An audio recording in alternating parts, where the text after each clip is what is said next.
Did you ever wonder if you were doing it right? It doesn't matter what it is, but I'm sure we've all been there, right? When we went to school, we were given grades. When we applied to college, we were accepted or rejected. When we accidentally started that office fire, we got fired. The point is, we are given clues to whether we are on track throughout our lives. But if you're an artist, there's an absence of rigid assessments of right way and wrong way, on track or off track. And this might sound like a freeing concept, but it is also terrifying whenever someone's in doubt. And I don't know about you, but I doubt myself all the time. The biggest difference for artists is that when we have questions about the path of our own success and progress, no one is out there to answer those questions accurately. Or is there? So, Kat and I laid down some gymnastics mats at Kennedy Dancers and had all of the real talks about validation, representation, and finding your true path without asking anyone else for directions, and most importantly, not feeling lost during the journey. I'm Amanda Levy, and this is Artist Grapes.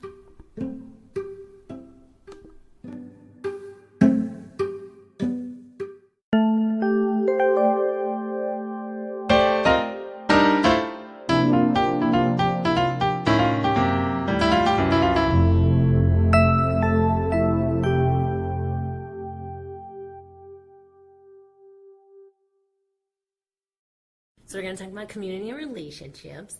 And what exactly about community and relationships do you want to talk about? I want to talk about the idea of validation and like making it. And These are air quotes. Those things that go in air quotes. You know? I was like, no one can see your air quotes.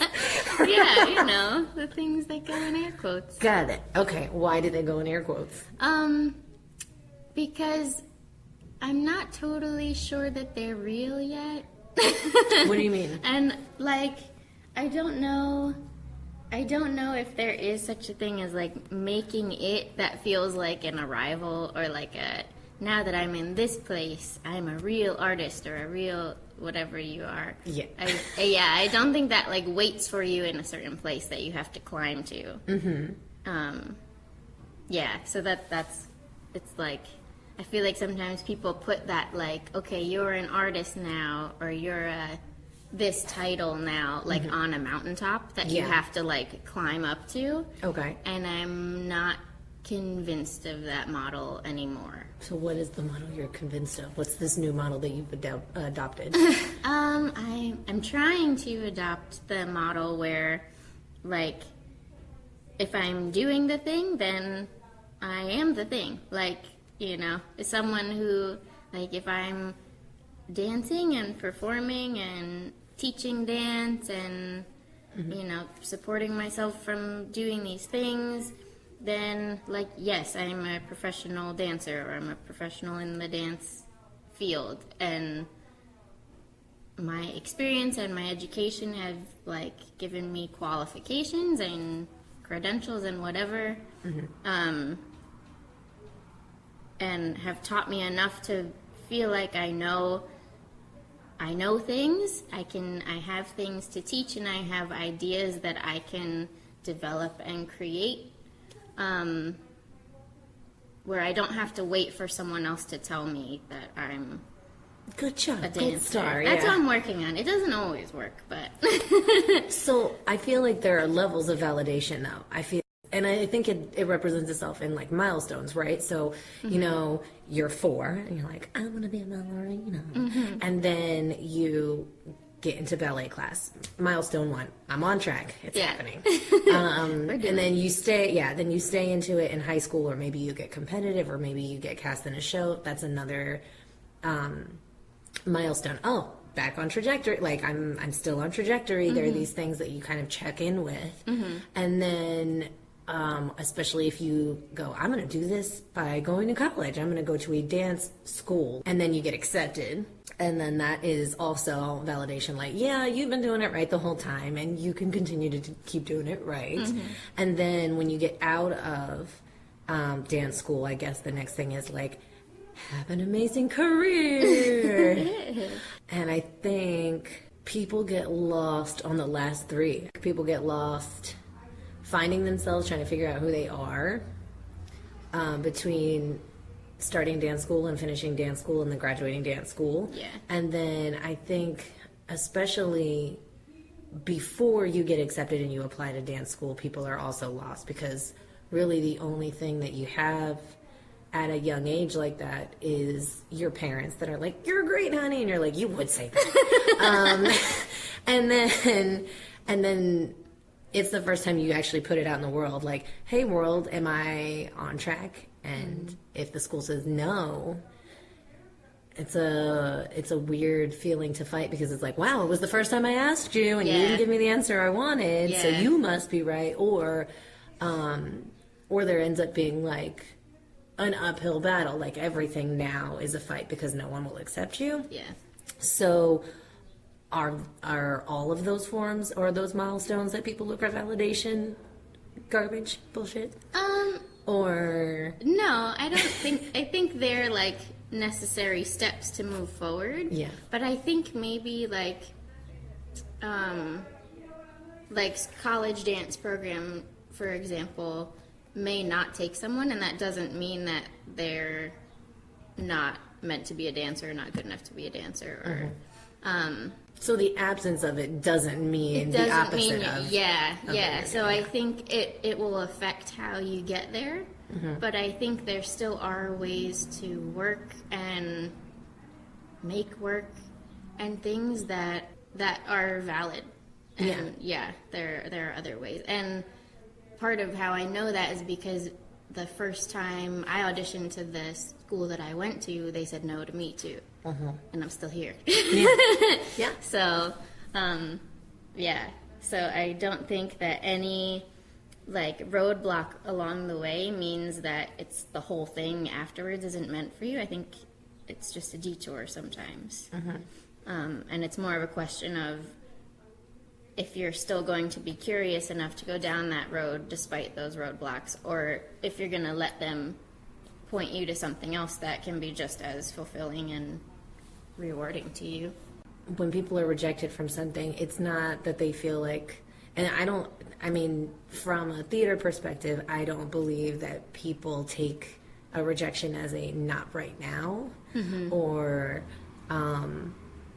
not for this. I think it literally gets taken as you're not good enough. Yeah. Period. I think that it's false in a lot of instances. I think that when someone rejects you and they say, not now, or you're not good enough for this specific thing, it doesn't even necessarily mean that that specific thing is the best thing for you. Right. And it also doesn't even technically mean that it wasn't a good fit for you. There are other things, at play. There are other stakes or quotas or spots or intentions or shifts beyond what you can see in general. And that's a big thing to learn. Yeah. That idea of a no from an audition isn't the end even for that same thing. Like you could go back in a year and have a different experience, or it's not about not being good enough as the title that you are. It's more individualized than that, where it was just not exactly the right fit at that time for what that person was looking for. What made you start rethinking this whole thing? Because the model for that is throw it out, put yourself out there, get really vulnerable, and then see what they think and let them tell you. Yeah. And then what happens if they say something I don't like? People are very much like, well, you got to take it. And that's the truth. Whatever society gives you back, that's probably more true than what you're thinking. Yeah. So how did you decide to break away from that sort of template? So the dance program that I went to in college was the one that I had always wanted to go to. That was the spot for me. Oh, good for you. But it was great to know where I was going. I was not one of those confused high school seniors where they're like, I don't know. I'm like, I do know. But then audition day came and I didn't get accepted. Oh. So that program was part of a bigger university. So I could still go to the university and try and audition again like the following year to transfer in, or I could just go somewhere else. I did the same at Marymount Manhattan. Okay. Same thing, yeah. Yeah, and so making that decision, I decided I would go to the university anyway, and I would try and audition the following year. And then a few months later, I got a call from the chair of the department. They invited me to re-audition. Oh, okay. And so I went, and for my re-audition, I was just going to, like, the current dance majors' summer classes. I was just supposed to show up one day, and there were 2 teachers, I think, or 3, that were watching the class to watch me that day. So I was in a normal technique class with the rest of the dance majors, which was more nerve-wracking somehow because I'm like, oh, these people are amazing. And I'm like a little high school noodle. And so I went in there and I did the best I could. And from that, they watched me take the class, and then I just went up to them at the end of the class, and they like told it right to my face. Oh, that's nice. Yeah, it was nice to not wait, but also terrifying. And it was a yes that time, but it was tentative, and it was like, you should know you're sort of entering at the bottom of your class type of thing. You're gonna have catching up to do. You don't say. Yeah, I was like, maybe it has something to do with the fact that it's not my major right now. Yeah, I was like, oh gosh, okay. They've been doing this 5 days a week in addition to this one class that you take a week. Yep, yeah. Oh, so it was like, you're gonna be out of the students we accepted from your year, you're sort of at the bottom of the barrel type thing. So I was like, well, I'm in the door. I can do the rest from there. Like, if there's one thing that I do know how to do, it's work really hard and learn quickly. I am groupies with all of that. So once I was in, I was like, okay, game on. Like, I can do this. And I don't know where that came from. And I was like, okay, like, I entered in at the bottom, I guess, of my class, and by the end, I was better than I thought I was gonna become ever. Like, by the time I graduated, I had been really successful in school, and had become a better dancer than I ever thought I would be. I was a better dancer like halfway through than I ever thought I would be. Oh, cool. So I was sort of surpassing my own expectations was, I think, maybe a big thing that taught me to be like, I don't maybe necessarily have to believe everyone about me. Like, maybe I feel like there's more in the tank than even I think there is, so that maybe there's more than other people would see too at first. Yeah. So I think from there, it became more about like knowing I was onto something. And so then when I did go into the audition abyss after college, I got a lot of no's, but it didn't strike me the same way. You're like, maybe. yeah. You say that like, now. Yeah, I get Wait it. 3 months. Yeah. Exactly. Okay, just chill out. Exactly, yeah. That's funny. So I think the only scary, risky thing about that has to be that the stakes get higher for imposter syndrome later. Yeah. Because Yeah. it's so hard to go on for years and years going, I got it. Because one day there's like some loose footing, or just like this unstable ground.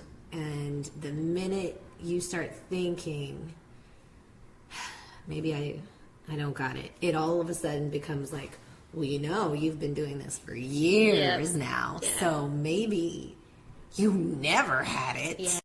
Well, a big thing that helped is like having a few people that I can fall back on that I know believe in me. And not just to ask them like, what do you think I should do? Or did I do this well? Or did you like this thing I did? But, like constructive people. Yeah. People that wouldn't lie to you. People, that I have like really like deep respect for and like friendship with but also working relationships sometimes. Like I dance for one of my best friends and I have since we were in college. So he's someone that I can go to and be like, I'm not crazy, right? Or like, or like, you know, I don't know that I'm smart enough to do this thing, or I don't know how I got thrown into this because I don't know that I deserve it. And he will listen to that and be like, well, we're all just flopping around, aren't we? Like, isn't that life, is to just sort of flop around like that? I'm like, some people flop gracefully. It's true. Way more gracefully than others. Yeah, it's true. And yeah, he's a good flopper in particular. You're like, I feel you're like, flopping your way all right. upwards. Yeah. Quite often. Yeah. But yeah, and I've been lucky enough to like string along small successes that have built up enough to be like, okay, like this is a trail. This wasn't like a one time I got lucky thing. Yeah. There's like something consistent going on. Yeah, it's not a bunch of sporadic coincidences. It's Yeah, Okay. and so I try to remember that even when I'm like not sitting in one of those moments at the time. I'm like, okay, well, something got me this far.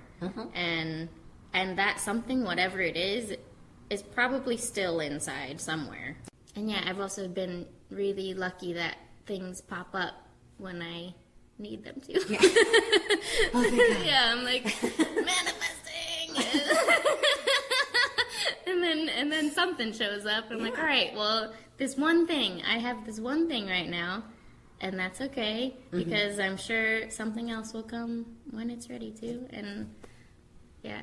So specifically, I have some friends that are dancers, including you. And when you told me you wanted to talk about validation and about like these moments, in my mind, I was sure that what you were going to say was, you know, those moments where you feel like you've made it, and, you know, like how real are those moments, because there are so many people, specifically dancers, so many people that believe that depending on who they're working with, or depending how big the gig is, or how much it pays, or like whether it's on TV or whether it's a music video, they have that feeling. I have arrived, and it turns out not to be anything like what they wanted. Oh, the dance world is kind of the wild, wild west in some ways. I was appalled. Yeah. I never, ever, like, I'm not a dancer, so in my mind, I'm like, oh, here are these, like, graceful little swans doing what they do. Yeah. And getting paid probably just in my mind, I don't know why, but in my mind, I'm like, you guys get paid what the orchestra gets paid. Ooh. That's what I feel like. I'm like, I wish. Clearly. Did any of that contribute to this question of validation? Or Yeah. No? Okay. Yeah. I was like, am I just making Yes. this up because I can cut all of this? No. No, it's that. It did play a part when you realize that, yeah, even at a really high level of like professional performance,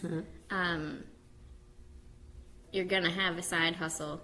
You're gonna have maybe another side hustle, because the money is not there. So to dream up of like making a life for yourself that's only performing, where you live comfortably in like your Manhattan apartment, like that's a lie, girl.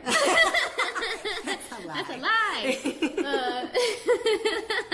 It's not true, Oh my gosh. But yeah, so that is part of it, is like once you step into that world and you see that that's the reality, I think that's another thing that makes some people turn down other roads, is because not everyone can live like that. Not everyone wants to live like that, where you have to juggle that much with different jobs and things like that. Does that ideal exist?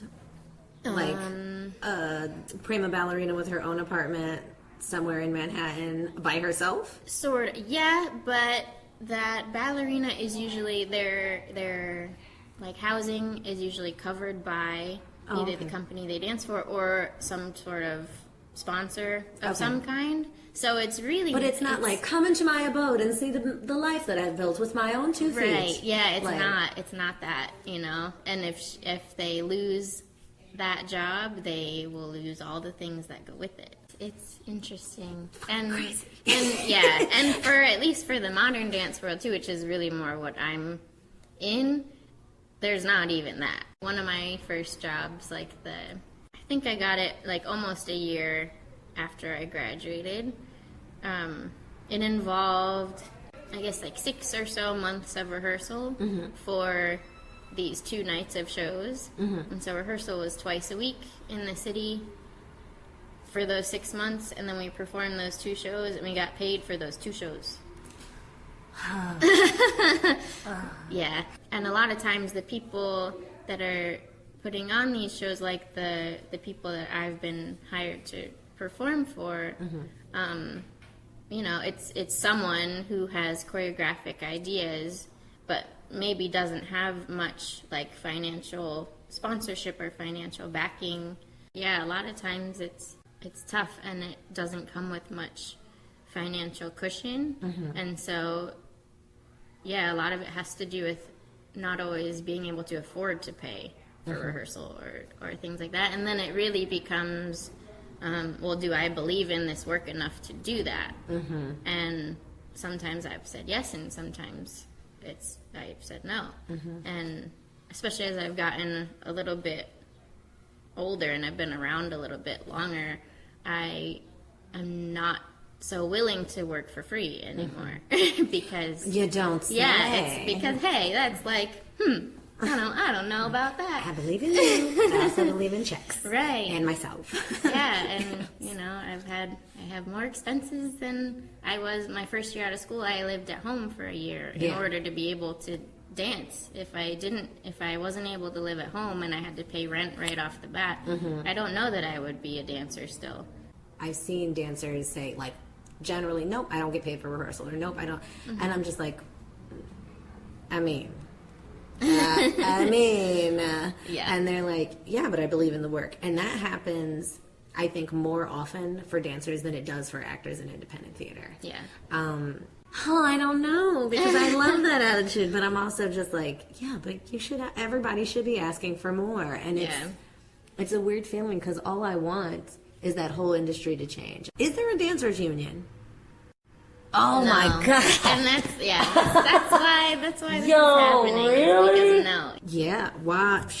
Yeah. Nobody has been talking about a dancers union? I mean, I've talked about it a bunch of times with people, like, commiserating at, like, I wish, but yeah, as far as I know, I don't get know on one, but I can't imagine these, especially all of these facilities and organizations that exist solely or primarily for dance, that this is not like, it's frustrating. Get on it. Sorry, it's bothering me. Everyone else is advocating for actors and artists and all kinds of things, and dancers are just floating in the wind right now. Yeah, that sucks. Yeah, it's wild. But and going back to like what you were saying about how it's so admirable to like believe in your work enough to do it.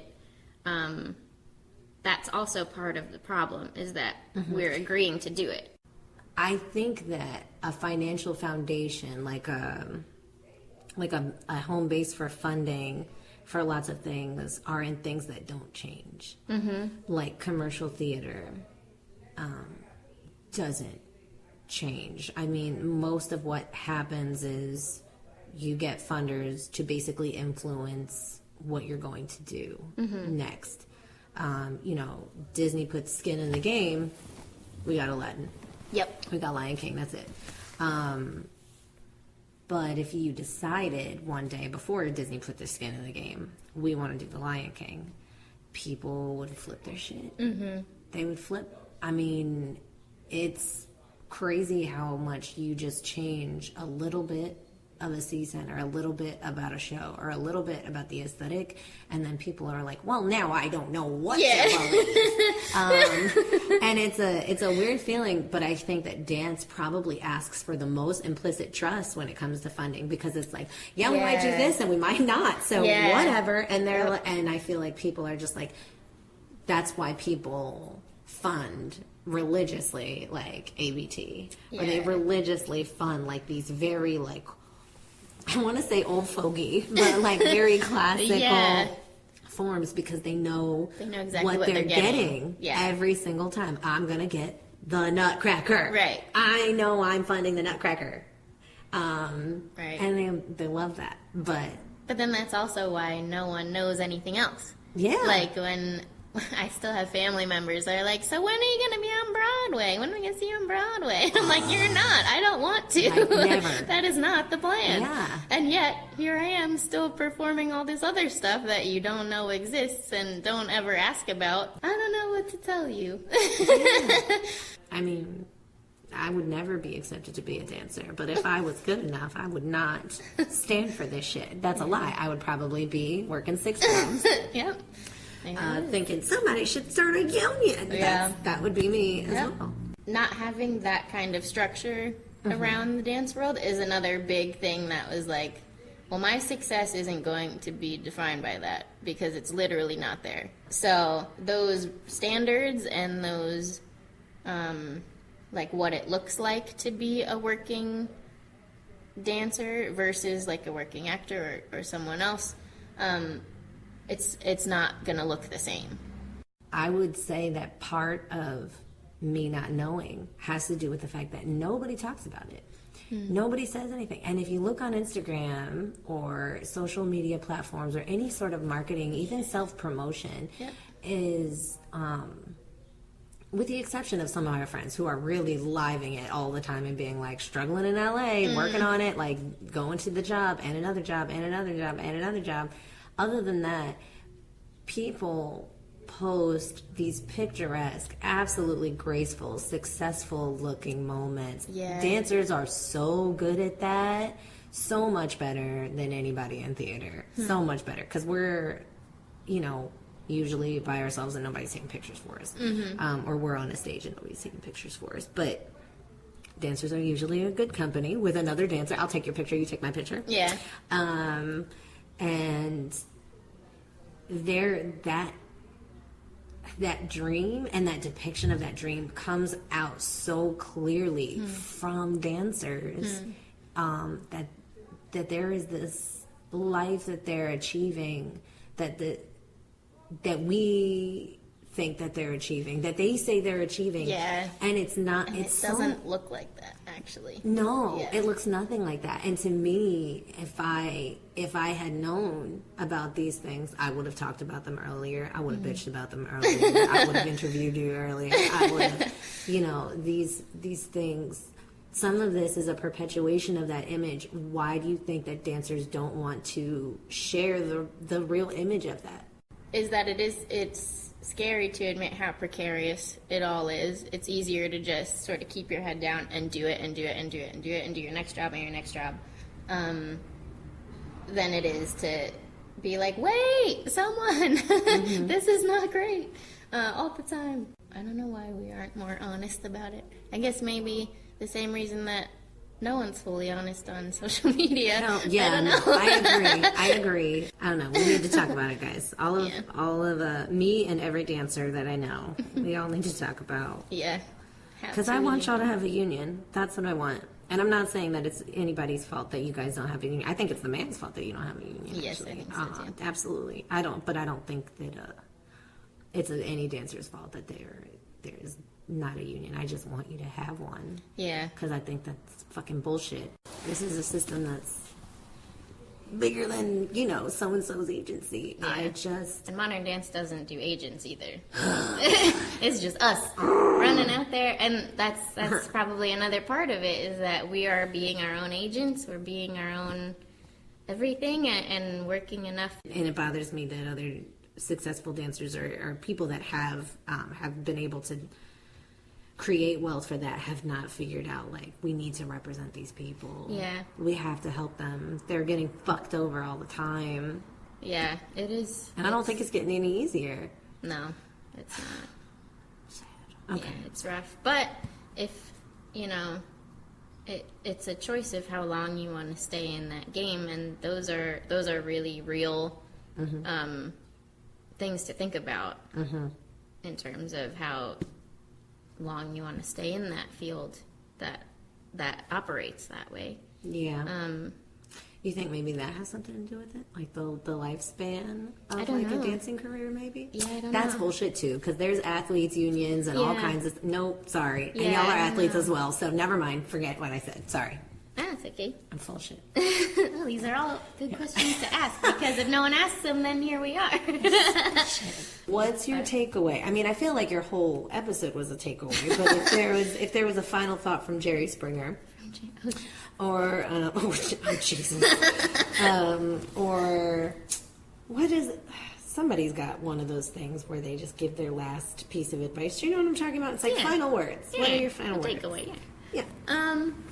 I guess my final words would be for dance, like we talked about, but also for the arts in general. I think, is that you can't predict what success or what progress forward or what getting deeper into your field is going to look or feel like.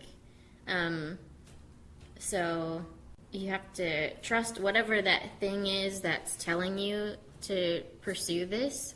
You have to trust it and stay really connected to it so that you can find your way and find the thing that fulfills you the most, even if it's not maybe what you thought it would be or what you thought it would look like. And let's make a dance union. Yeah. That's it. Me and Kat are starting a dance union. I know nothing about dance or being in a union. About unions, so there you go. But I feel like, the punk rock approach to starting a dance we're union. right in line with modern dance. We're fine.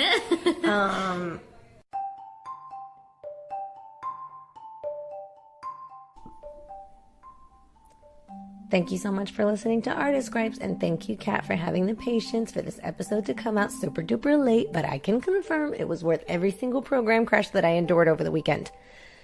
Artist Gripes is a No Peeking production with pre-show and post-show written by me, Amanda, and the theme song was composed by Julian Gordon. No Peeking has recently started a Patreon, so if you're interested in this podcast, No Peeking shows, and all No Peeking events, stay up to date with us and even get some goodies and unedited and extra episodes of this podcast. Bye!